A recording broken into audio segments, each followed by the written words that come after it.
So here we have this week's Parsha Behaalotecha. Vadaber Hashem el Moshe le'emor. Hashem spoke to Moses, saying, Daber Aron, speak to Aron.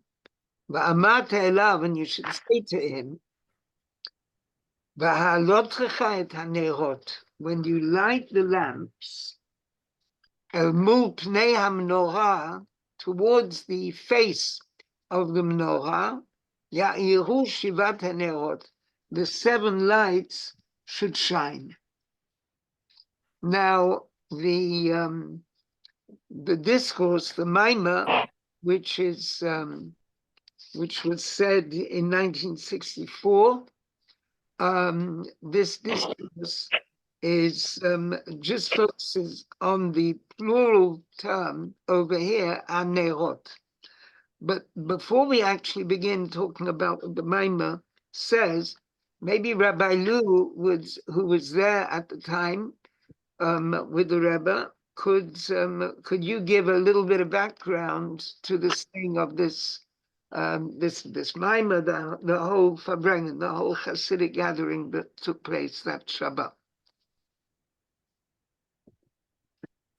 It's very interesting. There's do you hear me, by the way? Yes, we can hear you. Do you hear me? Yes. Okay, so forgive me if I talk about certain personal things, but they're part of the story. In my personal life, that my mother passed away suddenly at age 58. About 12 days before this. No. About 2 weeks. 2.5 weeks before this. And our first son, our Bechor, who is going to be 60 years old tomorrow night, was born that week, on the Monday. This was Shabbat afterwards. My father-in-law, Mr. Zalman Jaffe, was a Manchester businessman, but a very, very big activist in the Jewish community on behalf of the Rebbe. And he was very, very close with the Rebbe. And they had a very interesting relationship. And after Shavuot, on the Thursday night before this occasion, on the Thursday night, if I'm not mistaken, he was in Yechidus, he was in private audience with the Rebbe, and he asked the Rebbe to conduct a Hasidic gathering, because a Hasidic gathering it was not a given, except once or twice a month, or the Shabbat after a major festival. So the Shabbat after Shavuos was the week before. And this was going to be a normal week. And he asked the Rebbe, it was Thursday night, the Rebbe was seeing people through the night. This must have been about 3 o'clock in the morning. And he asked the Rebbe if he will make a Farbrengen. And the Rebbe, this is part of their type of relationship. The Rebbe smiled and he said, I don't have a chance to prepare. So Mr. Jaffe said to the Rebbe, let's just sit there and sing songs. We'll sing Nigunim. And that would be the Farbrengen. And the Rebbe said, how can I sit at a Farbrengen and not say anything? But at the end, he did Farbrengen. And this Maimah, this discourse, was a part of that Farbrengen on a very personal level. The Rebbe spoke at the end of the Farbrengen. He told a story about a bris, the whole idea of a bris and what a special occasion it is, with a story of the first Chabad Rebbe. And at the end of that sikha, the Rebbe called me up to take some l'chaim to put into the wine that they drip into the baby's mouth at the bris. And it was one of the first times that the Rebbe actually called me by my first name. called me because I didn't realize I was calling me, and he said Shmuel like this, and the interesting thing is that I had already presented a bottle of l'chaim earlier in that same Fabrenga, before this Maimah. Well, no, right after this Maimah, right after this discourse, I had presented a bottle of l'chaim. And the Rebbe poured for me, and now the Rebbe gave me his own personal bottle and said, you should take of this wine and put a drop into the cup of wine so that it shouldn't make any, you should be able to say Bar Priyagofen on the wine. It shouldn't, just put a drop in, the rabbi told me, Rabbi Dworkin. And so this, in my life, and the Rebbe also said that a Brit Milah is a very happy occasion. And in Hebrew, there are a number of words for happiness. And one is simcha, that we all know, for simcha. But there's also a word called sason. And the Rebbe said that sason is a much stronger aspect of joy than simcha. And even though he didn't mention any name, but when the Rebbe spoke about Brit Milah, the Rebbe said even though the father of the child may be in a personal situation of the opposite of joy, he didn't say mourning because the Rebbe tried to use positive language. He said, Hepach HaSimcha. In Hebrew, that means the opposite of joy in his personal life. But since a Brit is called Sos in the Tehillim, in the Psalms, it speaks about Sos Anochi Alim Rasecha, and the rabbis say it refers to Milah. So Sason cancels out the negativity, and it's a joyous occasion even for a person who in his personal life might be experiencing the opposite. And well, that's a little bit about that. It was, it was an important, very important milestone in my personal life, and in my personal life in relationship with the Rebbe, having like such a great gift from the Rebbe at such a key moment of my life. Thank you. That's very meaningful. And Mazel Tov on your son's birthday. And now, Thank you. Now let's go into the discourse. So we have here this word about when you raise up the lights, and that is basically going to be what we focus on, these lights. Now, let me ask you, can you see this discourse here now? There's a discourse on my screen. Yes. Can you see the discourse on your screen? Yeah. Okay, lovely. Needs to be larger Right, I'll see for if the Tali. make it larger. Right, okay. There, it's a bit larger. Yep. Okay. Okay, Rabbi Very good. Yud, do you want to sing the Maimonigan, please?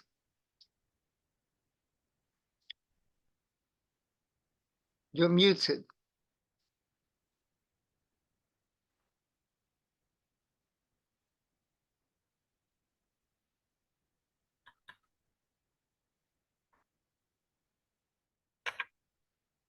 Yeah, I wouldn't mind hearing you sing it, and I'll try to join you a little bit. You start. Mama, mama, ya, ya, ya, ya, ya. Hey, na, na, na, na. Hey, na, na. Hey, na, na, na, na. Mama, mama, mama. Hey, ya, ya, ya, ya. Hey. Ay, did ay, ay, ay, ay, ay, did ay, ay, ay, ay, ay, ay, did ay, ay, ay, did ay, ay, oh, ay,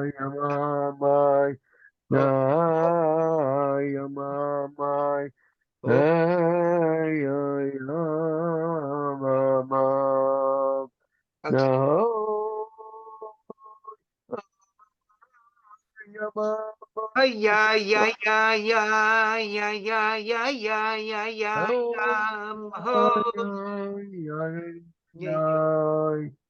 Yeah, yeah, uh,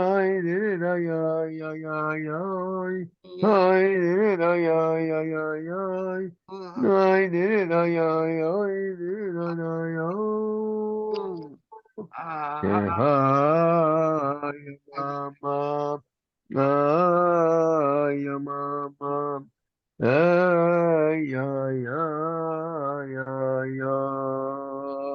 thank you. Right. Behaalotecha et hanerot. So this is this discourse said on Shabbat Behaalotecha, which is the coming Shabbat in 1964 and 60 years ago.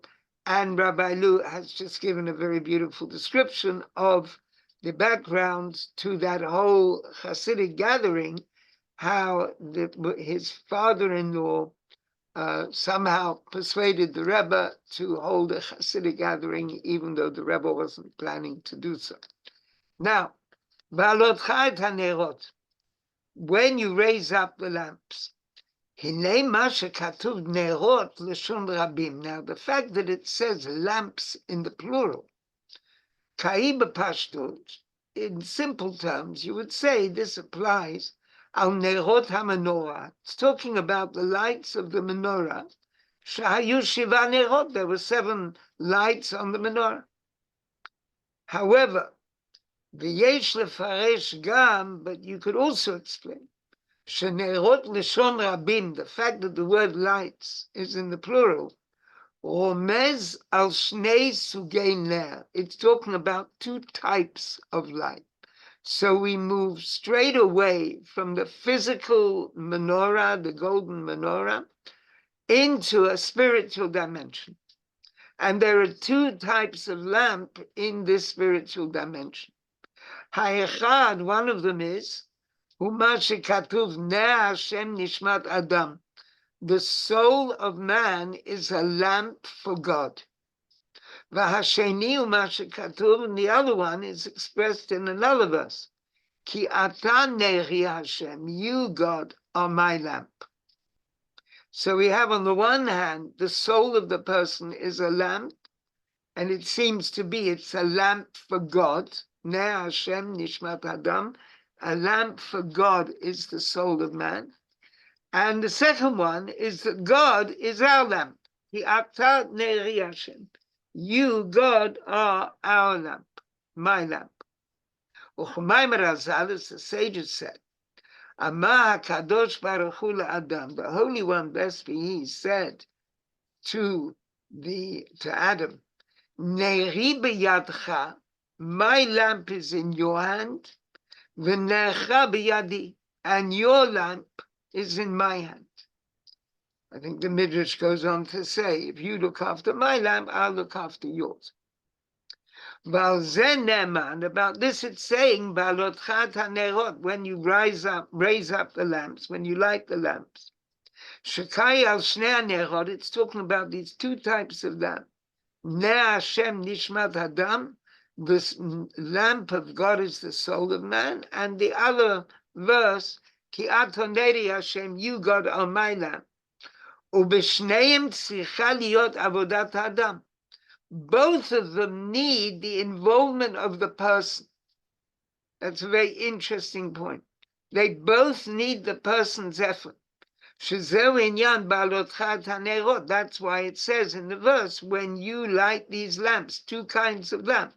So there's our lamp in the hand of God, and there's God's lamp in our hand, but both of them depend on us in some sense. So we'll understand this. When we consider what's written in Torah Or, so there in Torah Or, now Torah Or is about Bereshit and Shemot mostly. And it talks about Hanukkah. Now it just happens that the Haftorah for this week's Parsha, Behaalotecha, is also the Haftorah for the Shabbat in Hanukkah. Obviously, Hanukkah is about the lamps, and here we have a Sedra, which is about lamps. So there's a passage which is from the book of Zechariah, and that passage from Zechariah is the Haftorah, both for Shabbat Chanukah earlier on in December usually, and for our Sedra now in June. Now, as it explains, that there are a number of discourses which begin with this verse, discourses on our Sedra, which begin with this verse, the verse of the Haftorah. So it explains there in the discourse, based on the Midrash, Shekneset Yisrael, that the Jewish people, Nikret b'shem bat, is called daughter. Rani, you see the verse is Rani v'simchi bat Sion. Sing and rejoice, daughter of Zion. So this whole idea of daughter. So the Midrash focuses on that. And it gives a rather mysterious mashal, a mysterious parable. Mashal lemelech shehayta lo bat. There was a king who had a daughter. And he loved this daughter very much. And he called her my daughter, expressing his love for her. But in fact, his love for her was even stronger than that. Lo zaz michabva, he loved her so much.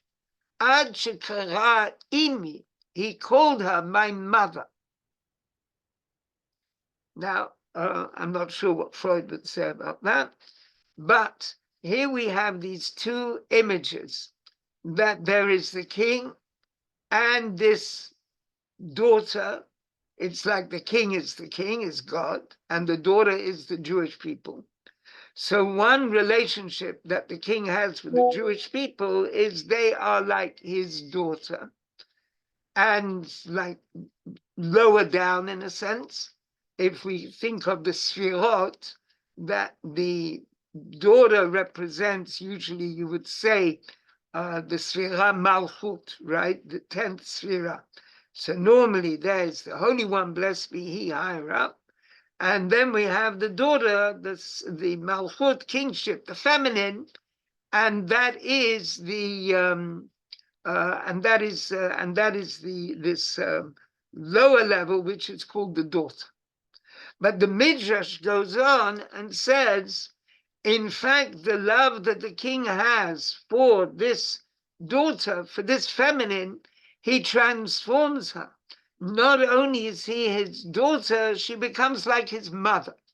Now that's going to be explained in terms of the Sfirot, that she becomes like the Sfira Bina, and that means understanding, and we have a flow from the level of understanding down to the lower Sfirot, and those lower Sfirot are all an expression of the divine.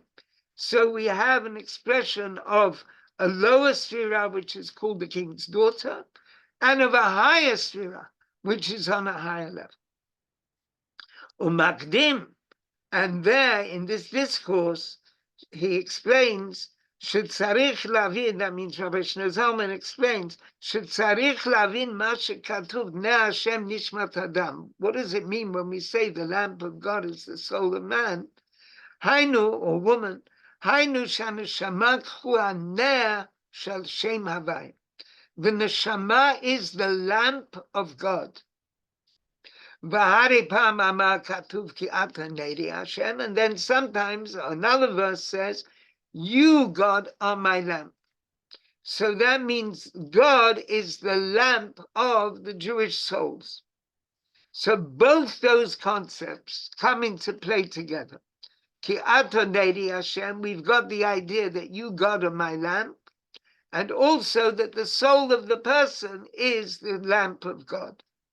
So those relate. Now, this is what the discourse is doing, the original discourse by Rebbe Zalman.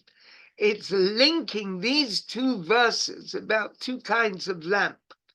The lamp of the individual, or the Jewish people, the soul of the individual, and that soul is, as it were, the lamp of God. And on the other hand, the idea that God is our lamp, the discourse relates that to this midrash, that there are two relationships between God and the Jewish people. That on the one hand, the Jewish people or the Jewish individual is like a daughter, and on the other hand, that she's like a mother. V'hainu, that means the Mashe Katuv ki ata nechi Hashem. The fact that it says, "You are my lamp, O God." Shakadosh Baruch Hu nikraneh shemei Yisrael. The fact that God is called the lamp which shines to Israel. That means the Jewish souls are receiving something from God. And that means my daughter. So the Jewish people is like God's daughter. The daughter receives from the father.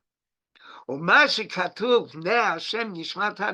when it says the lamp of God is the soul of the person, meaning that the soul of the person is shining to God, as it were, giving something to God. Shenishmot Yisrael heim ner, the souls of the Jewish people are like a lamp. Shemeir Hashem, is shining to God. Harizeh ba'ofen shehanashamot heim b'fchinat mashpia. That means the souls are, as it were, giving illumination. Shezeu inyan imi, and that is my mother. The shining from the mother, and here the Jewish soul is being presented as a higher dimension among the Sfirot, and on the dimension of Bina, and that level of Bina, the level of understanding, pours its light downwards to the divine. So there's this very striking image that the Jewish people have two kinds of relationship with the divine. One is that they receive radiance from the divine, and at that point they are lower down in the Sphira. And on the other hand, because there is a relationship, an integral relationship between Bina, the mother, and Malchut, the daughter. That's like a basic concept in Kabbala.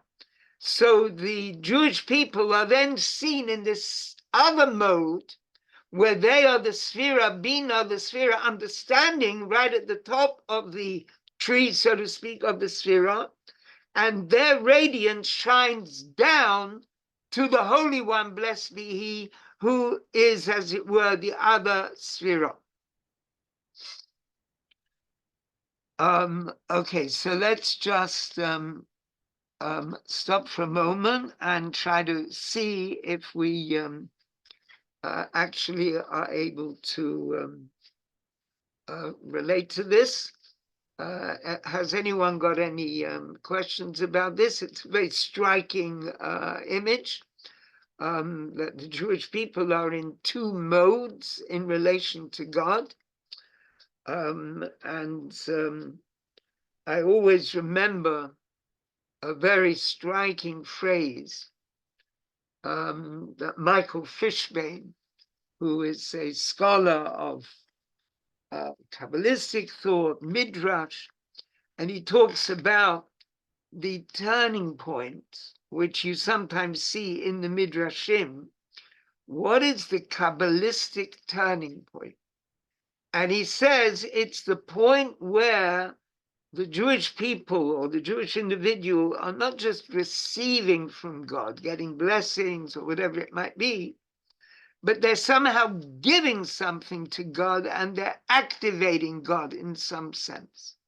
So that's the Kabbalistic move. That's the point where the Jewish person or the Jewish people are seen as having this sort of spiritual power in relation to the divine. And so I think that this point here, you see the Midrash that was quoted doesn't say anything about the fact that God calls the Jewish people his mother. It doesn't say anything more about that, explaining what is the effect of the mother, as far as I understand or remember. The Midrash doesn't go into any details. But when the Midrash is allied to this Hasidic explanation of the two kinds of lamp, One is the lamp that God shines to the Jewish people, and the other is the lamp of the Jew shining to God. Now, in relation to the normal Zoharic structure of Kabbalistic or Hasidic teachings, we would normally understand it in terms of the Jewish people from below, like the Sfira Malchut, the Sfira kingship, shining upwards to God in something the Zohar very often refers to, the arousal from below. The feminine, as it were, reaching towards the masculine, and a kind of an arousal from below, and that provokes or elicits a response from above. And Hasidic teachings very often discuss this. What's different about this discourse is that instead of it being described as an arousal from below, it's conceived as an image of shining from above. That the Jewish people are like not the daughter kingship, which is, although a king is like a ruler, but in this sense, it's the Sfira Malchut, the Sfira kingship is like the daughter, the feminine, usually receiving from the male above. But in this case, it's above, that the Sfira Bina, the Sfira understanding, going from Malchut, from kingship at the bottom, to Bina, to understanding at the top. There's wisdom and then understanding. And so there is the position, so to speak, of the Jewish people, flowing downwards into the divine.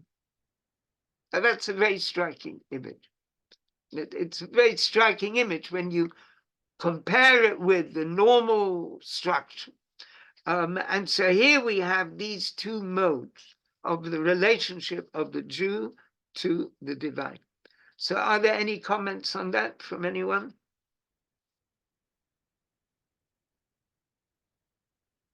Everyone's okay. Okay. Let's go back and to the... Sorry, may I say something? Sure, Rivka. Actually, Dr. I'm sorry, Loewenthal, but I'm very, very sorry, but I don't think I'm at peace with this notion of being above the Akadosh Baruch Hu, in whatever way. So that's what I'm just saying. I'm rejected. You're worried about that? No. Well, you see, I'm not worried. I'm not worried. I'm just don't accept it. Nothing to worry about. No. Sorry. Yeah. There's nothing above. Nothing above him, and the Jewish people cannot be above. I know this. Well, you see, I apologize to the scholar that put the notion. I apologize to him, and I don't know if I right to say it, but I'm saying it. Okay. Sorry. Yeah, I understand. Now, the point is that in Kabbalistic and Hasidic teachings about God, there are many different dimensions of what you mean by God. So, for example, there's HaKadosh Baruch Hu, the Holy One, blessed be He, Ushkinte, and His Shekhinah. And that refers to the lower Sfirah. Then you have higher aspects of God. And so the way the Kabbalists describe it, for example, there's Arich Ampin, which is the external aspect of Keter. Then there's Atik Yomin, the inner aspect of Keter. Then there's Ein Sof, the infinite, completely beyond any kind of name. And this we find throughout Kabbalistic teaching, different ways of speaking about Hashem, different ways of speaking about God. So you could say that in relation to HaKadosh Baruch Hu, God as manifested in the Sfirot, in the lower Sfirot, which are like the male, reaching towards the Shekhinah, Malchut, which is the female. In this instance, you've got the idea of the Jewish people representing the Sfira Bina, understanding which is above. But if you're going to talk about God as Ein Sof, the infinite beyond, or even some of the levels in between, then the Jewish people are lower than that. But the whole idea, which is a very precious idea, that there is some kind of interaction between the divine and the Jewish people, I think is a very important concept, because it shows how God gives us Torah so that through Torah and prayer and mitzvah, we are able to channel godliness into the world. And that's really what we're doing. We are channeling godliness into the world. So there's a radiance which comes from us, but that is a radiance which is really a divine radiance. And it flows down in such a way that then it fills the universe, and this divine radiance fills the universe. And we are given a very exalted role in them. So I can understand not understanding that, which indeed is the question a person might ask, and did ask in the 14th, 15th century. There were many discussions about the Sfirot, what about the oneness of the divine? But nonetheless, we find this teaching about the different dimensions and the different aspects of God being communicated through the generations and becoming part and parcel of Judaism. Not only the Hasidim related to this, the opponents of Hasidism, like the Vilna Gaon, he was a great Kabbalist and he was perfectly at home with this kind of terminology. The only thing is, he didn't believe it should be taught to ordinary people. So he would be on your side. He would say it's too subtle for ordinary people to understand. But the Hasidim are optimists, and they think ordinary people like us can understand it. Yes, Sophia.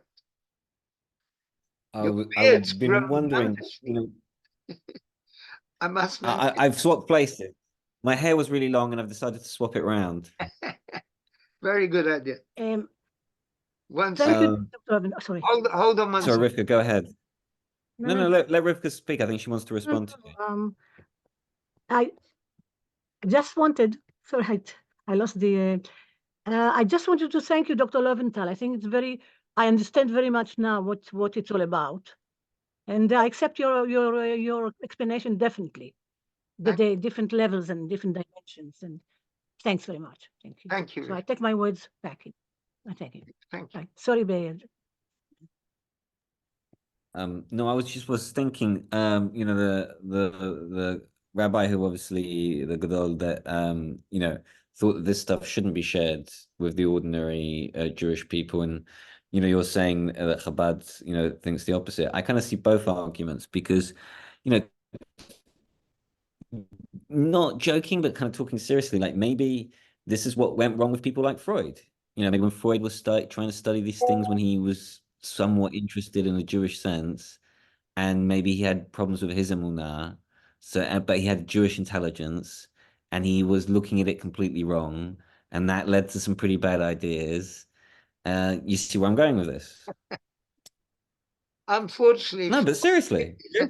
Although my dear departed friend Joe Burke was very keen to bring out Freud's Hasidic roots and things like that, in terms of conventional Jewish knowledge, Freud had very little knowledge. It's so but that's my point. That's my point. He had very made between the Freudian system and the Kabbalistic system.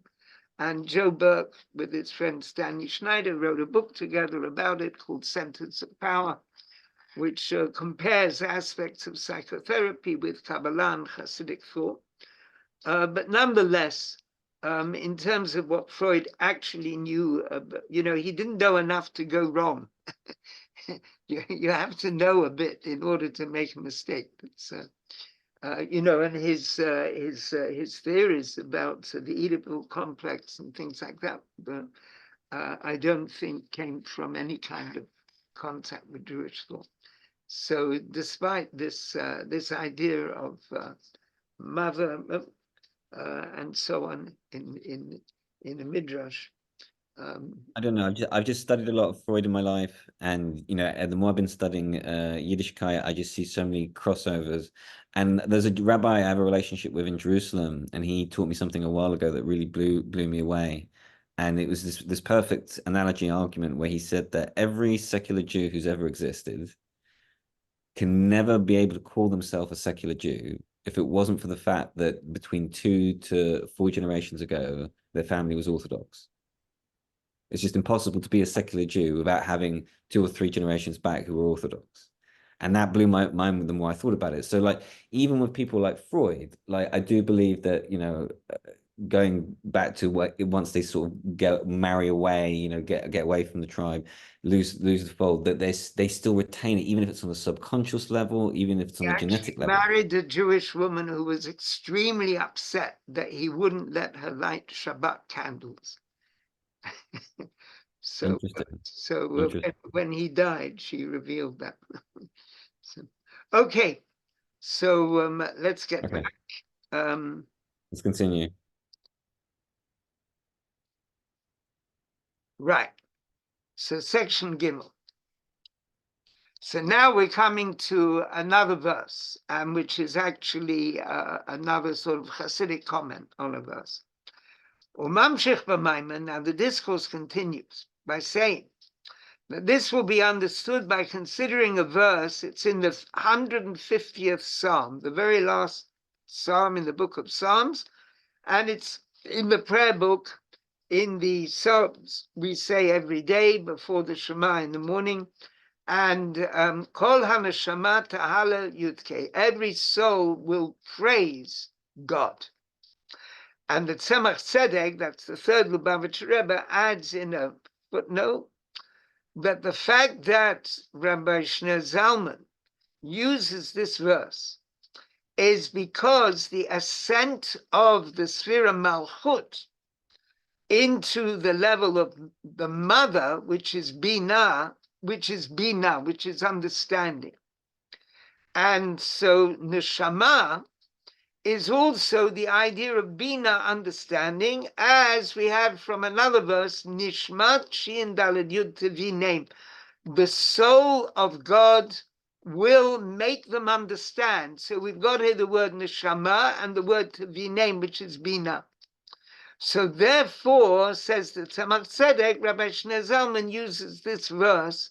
In other words, he's pointing out that really when we talk about the Jewish people becoming the mother, it means the Sfira Bina, understand. And he explains that Tahalel, which means praise, relates to another use of this same root, Halel, Behaalotecha al Roshi, when he shines his radiance on my head. Now, I'm not sure if grammarians would say it's the same root, but we've got this idea of Behaalotecha al Roshi. He shines his radiance, his lamp, on my head.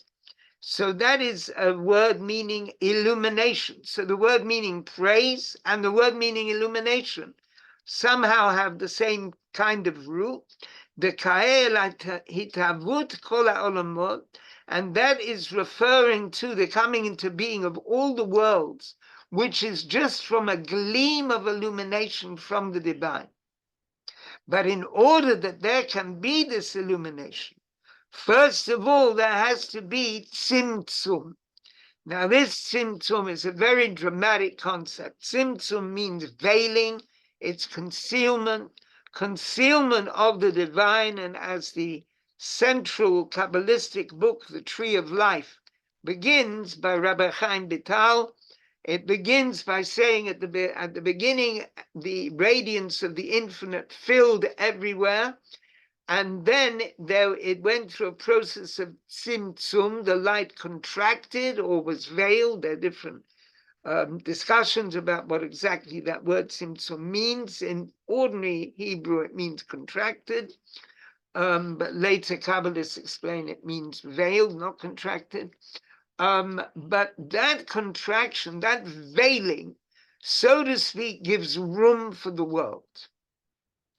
And there we have the idea, Ki Yud K Hashem Tzor Olamim. With the letters Yud K, God formed the world. Now Yud is the letter Yud and Hey is the letter Hey. With those two letters, God formed the worlds. V'amru Chachamenu Zichronam Lebracha. Our sages said, with a Yud, God created the world to come. That means in order that there could be the existence of the world to come, it comes about through the letter Yud. And the letter Yud, which is just a dot, is like this contraction. It's as if there's a vast expanse of radiance which is completely concealed, and there's only a tiny dot of light which is able to shine. And even so, the Olam Hazeh, this world, is created with the letter Hey. Because if this world had also been created with the letter Yud, now the letter Hey is an expansive letter. If this world had also been created with the letter Yud, then it would mean that divine life force is so much veiled and so much contracted, there would be a tremendous overflow to the negative forces. Because when you have a veiling of the divine, then you have, as it were, a chance for negative forces to raise their heads and come onto the scene. And so that's, therefore, I'm sorry that it's, it's not very easy to draw here, but there's the letter Yud, which represents the world to come. So there's that letter, which is an important level of veiling. But then coming down, actually the other letters of the divine name, Yud and then Hey and then a Vav and then another Hey. Now that second Hey, that is this world. But this world is a wide letter Hey, where godliness can be revealed to some extent at least, because otherwise, if it was completely concealed, like in the letter Yud, then the force of darkness would be too powerful in our world. And then the Rebbe gives a very interesting comparison to hair. Right, so Ophir, you've had a whole drama with hair, and we have two different ways of looking at hair.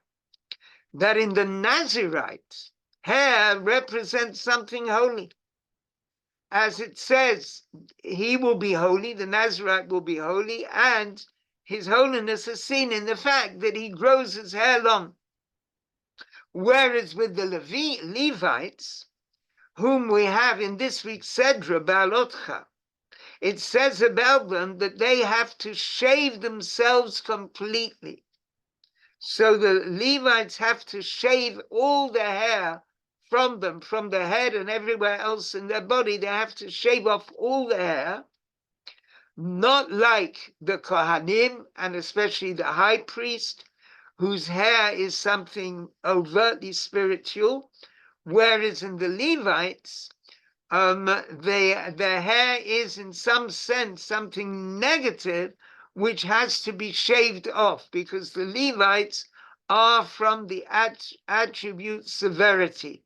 That's how I understand it. And so since they are from the attribute severity, it doesn't actually say that in the discourse, but it must, I think it says it somewhere else. And since the Levites have this quality of severity, so the hair, which means tzimtzum, which means contraction, so in them the hair has a negative possibility, so it has to be removed.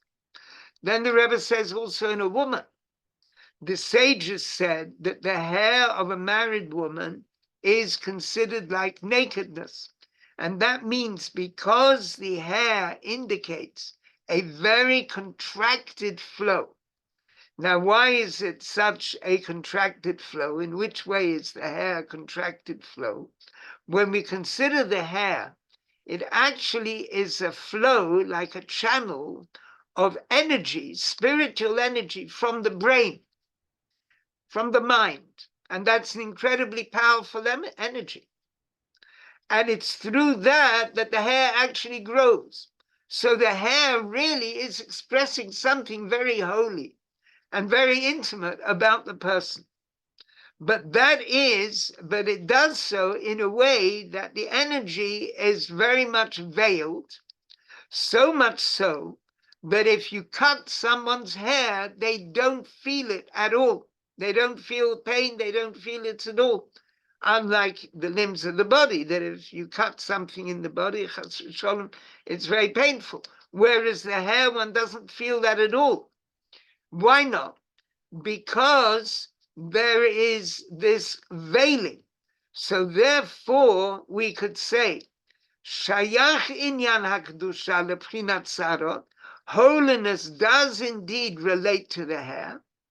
And in fact, the hair expresses something very holy. And since it is something so holy, the holiness is only able to flow through the hair. As it says, another verse, the hair of his head, it's describing a vision of the divine, a kind of what you might call as an anthropomorphic vision in the book of Daniel. The hair of his head was like a white fleece. But below that flow of the hair cannot be revealed, because that is like the negative aspect, like the hair of a married woman that has to be covered, because Isha, when we say woman, that itself is referring to a spiritual dimension. That is the life force which is enclosed in the worlds, which has the quality of the feminine, like the lower dimension. And when the energy, the divine energy, the sacred energy flows down there in a contracted way through the hair, because of the many contractions and veilings, it is possible that there could be a spillage, a yinika, an overflow to the external forces. So one way, I don't know what Rabbi Lu would say to this image, but if you're trying to pour from a huge vat of some kind of sacred fluid into a very narrow funnel, you're likely to get splashes going over the side and causing problems. So we're talking about a transfer of spiritual energy, and that transfer of spiritual energy is very delicate, and it could be that it's flowing down through the hair, but because the hair manifests such a contraction and veiling, so there can be a spillage. And that's why a married woman is supposed to cover her hair. And that is why the hair of a married woman has to be covered. The discourse goes on. That means that the concept, that the idea of tzimtzum, the veiling, should not be revealed. You see, the veiling process, the fact that the divine is not revealed but is hidden, that hiddenness has to be hidden. Because when God is hidden, it means that there is an opportunity for negative forces to express themselves. And similarly with the Levites, because since the Levites have the quality of gvura, of severity, so therefore when this flow comes down through the hair, which is contracted and veiled, then there can be the flowing to the external forces. And that's why it says about the Levites that they have to be shaved completely. And that's also the reason why this world is created with a hey and not with a yud, because so that there shouldn't be too much of a contraction in this world, because then if there's too much contraction, then there would be an overflow to the external and sinister forces. All right, now that is a very powerful statement, so let's just stop and see. We're just moving from page 7 to page 8. Is there any comment or question that anyone has? It's a very, very subtle concept that we've just looked at. Yes. I just wanted to share a few things. Yeah, I just wanted to share a few things. So like for about 7 or 8 years, I've been experimenting with only getting a haircut once a year. And I've been deliberately cutting my hair either just before Pesach, or just after the Sfirat Omer.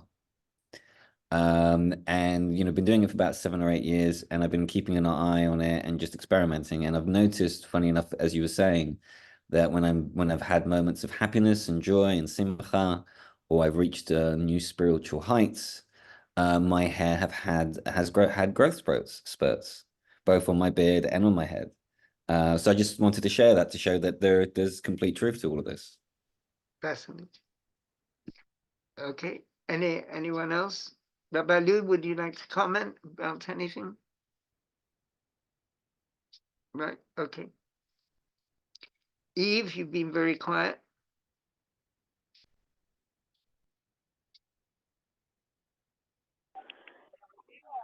Yeah, I'm having a little trouble with this one, as you can imagine. Okay, go I on. mean, if you're covering your hair as a married woman, aren't you concealing it? Well, you see, it's a very interesting thing. It's concealing the concealment.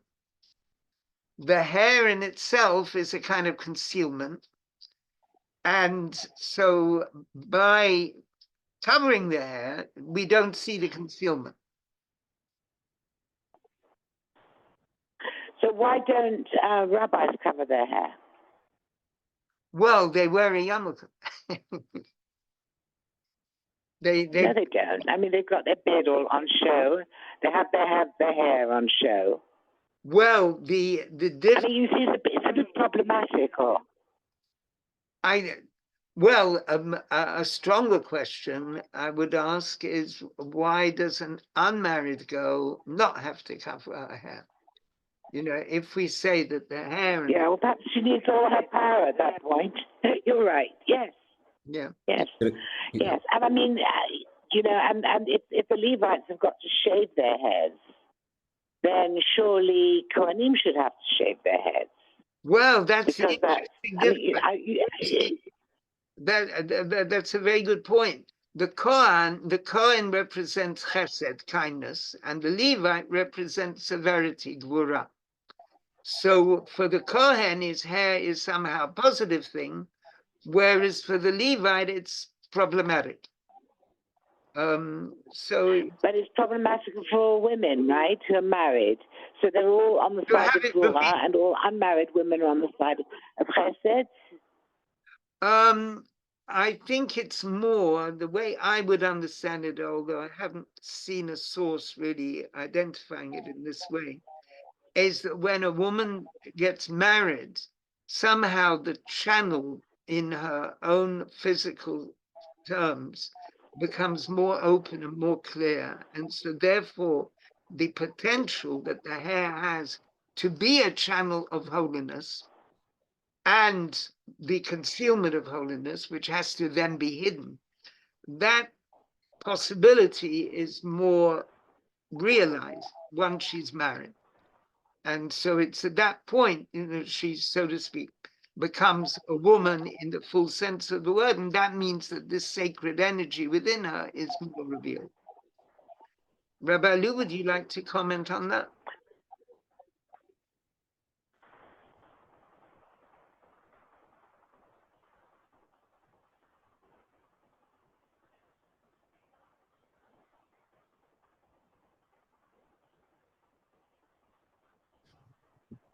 Can I just say that I heard a comparison between when we're talking about married people, that's why a man wears a talit when he's davening, a married man. Also because that has an element of concealment. That's very. I don't know whether that is irrelevant, whether it's relevant, but I have heard that comparison made. Well, and the interesting thing is that the tzitzit on the talit have a quality like hair. The word tzitzit is used for hair in Tanakh. Rabbi Lu? Hi.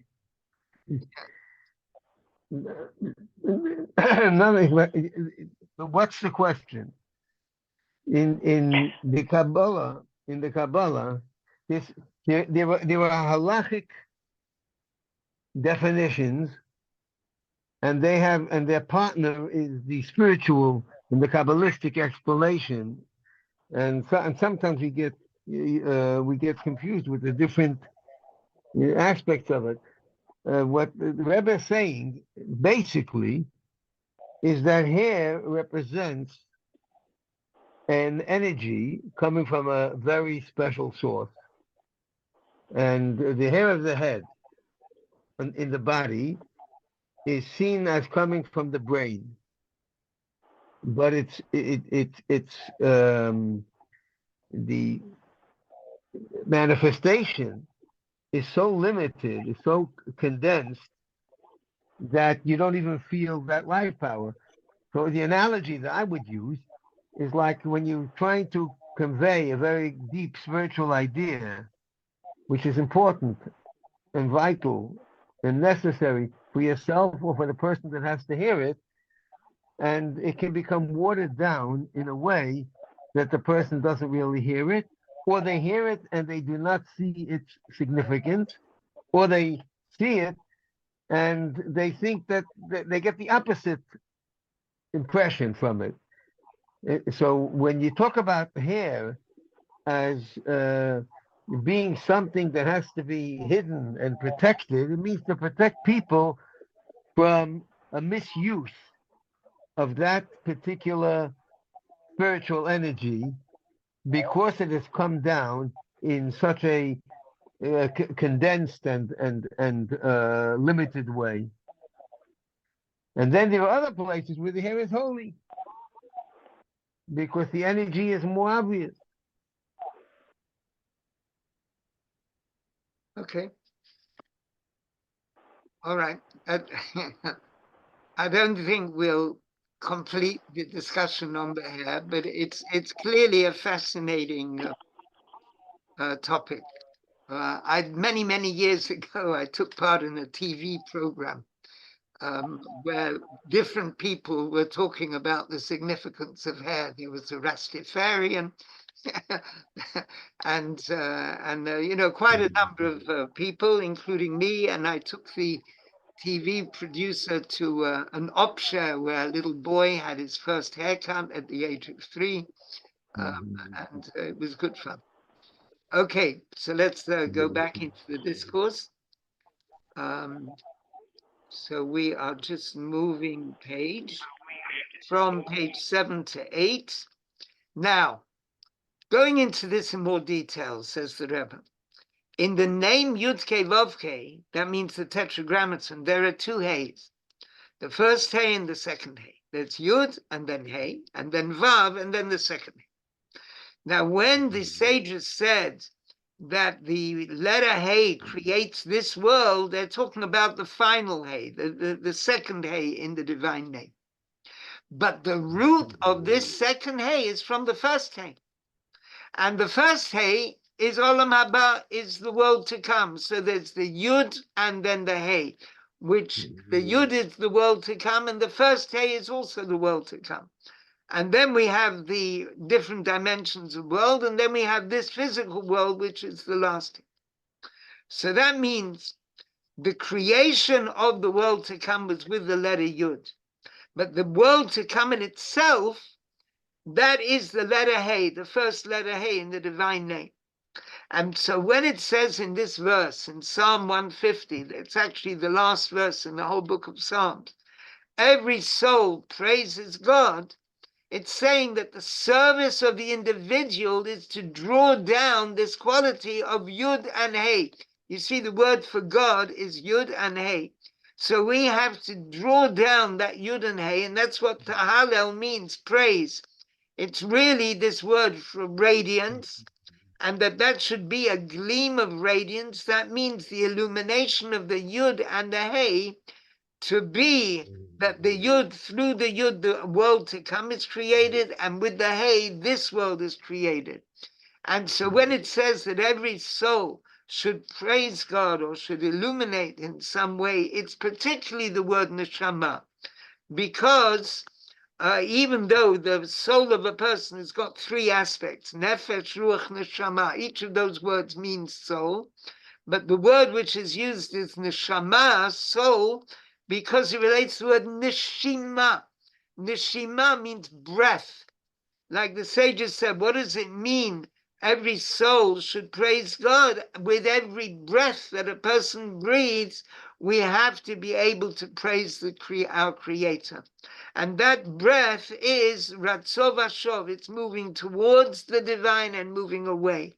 And that concept of this double movement, that is the flow of the breathing of the person. And through this, we draw life force into the worlds in a way of Ratzov Ashuv, of the moving forward and the coming back. Now, people who are very enthusiastic about, breathing meditations and things like that, they're very enthusiastic about this aspect of Hasidic thought, where it's talking about these breaths, and the breath is moving forward and coming back and drawing a kind of divine life force through the universe. And we can add, says the Rebbe, that where it says every soul, according to what the Alter Rebbe says in a certain tract of Hasidic teachings, he's speaking about food. Now we are coming to a concept of food, and we're comparing the service of the individual to a kind of food, and or the prayer of the Jewish people. It's a sort of food, as it says in this verse in the Song of Songs, I've come into my garden, my sister, my bride, ochalti, and I have eaten. I've eaten yari in divshi, I've eaten beautiful things with honey. So this eating is a spiritual image. Now that's talking about a meal in which there are different kinds of food. There's basic sustaining food like bread. There's food that we would call savory food like fish and meat.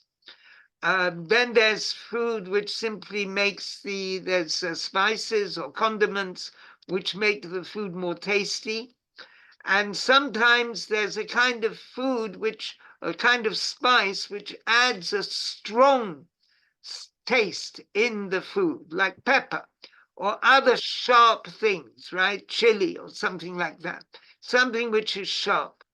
Now, just as with a physical food, so it is that if you, with a physical food, if you don't have the salt or the pepper or other sharp condiments, then the food's less enjoyable. So it is in the prayer of the individual or of the Jewish people as a whole, that if it doesn't include the prayer of all different kinds of Jew, including the sinners, the sages say, then it doesn't have this nice taste. And that's why the sages said that every fast day, like Yom Kippur, for example, if it doesn't have the sinners of Israel joining in, then this fast is not completely recognized by God. And that's what it means when Isaac says, actually to Esau, he says, make me tasty food. And so that is the tasty food from the 600,000 Jewish souls. And so when we say every soul should praise God, we mean that this praise comes through the service of the soul, which is the quality of bina, of understanding, and that a quality which relates to the word neshama, which is higher than the other aspects of the soul. And that relates to every individual Jew, that all of us have this quality of every soul, and all the different types of Jew together, we all have this power to create this, as it were, this tasty dish for God through our prayer to the divine. So that's changing around the image into the Jewish people, as it were, Maybe it can relate to the early image of the daughter and the mother, like preparing tasty food. And the tasty food is our prayer to God, and particularly the prayer of the repentant or the person who's gone through many ups and downs. That has the most tasty quality to it. And that's also coming back to the idea of the lamp of God is the soul of man. That means the soul is the lamp of Yud-Kei Vav-Kei, and that achieves the revelation of Yud-Kei Vav-Kei.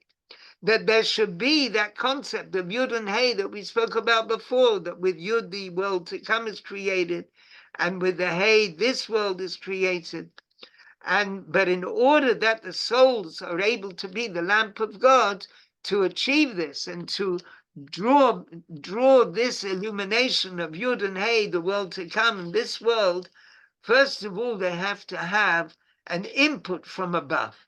And about that input from above is the idea that you, God, are my lamp. That is the power, that's the beginning. That's the power that is given from above to every Jewish soul and all Jewish souls together, that through this they are able to be the lamp of the divine, drawing down this divine energy. So first of all, the Jewish soul received the revelation of Nedri Hashem, you are my lamp. And at that point, they're on the level of the daughter. And after that, they become the Ner Hashem, the lamp of God, and that they are able to achieve the revelation of Yud and Hey, and they are then on the level of the mother. Now, when it says, you are my lamp, O God, which means a flow from above to below, and there is the input which comes to the Jewish souls that they should be able to do that through the lamp of God shining to us. 1 second, I'm just finishing this. It's just a few lines, then we can have a discussion. This concerns primarily the service of the righteous, the tzaddikim. But in fact, the main concept of the mother, the Jewish souls who achieve this great achievement from above, actually comes from the power of tshuva, the power of repentance, which is higher than the service of simply studying Torah and keeping mitzvah. And about that it says, we can see that, because it says, Ki ata Nedri Hashem, you are my lamp, O God. And then it goes on, V'havaya yagia choshki, God will illuminate my darkness. So in other words, the person was in a situation of darkness, the darkness of sin, the darkness of error and transgression. And that's the input that comes from above to the service of the Baalei Tshuva, of the repentant person. And then in themselves, they were in darkness, and God has to illuminate this darkness for them. And through that, then they too are able to be the lamp for God, so to speak, illuminating the divine and drawing that divine illumination into the world around us.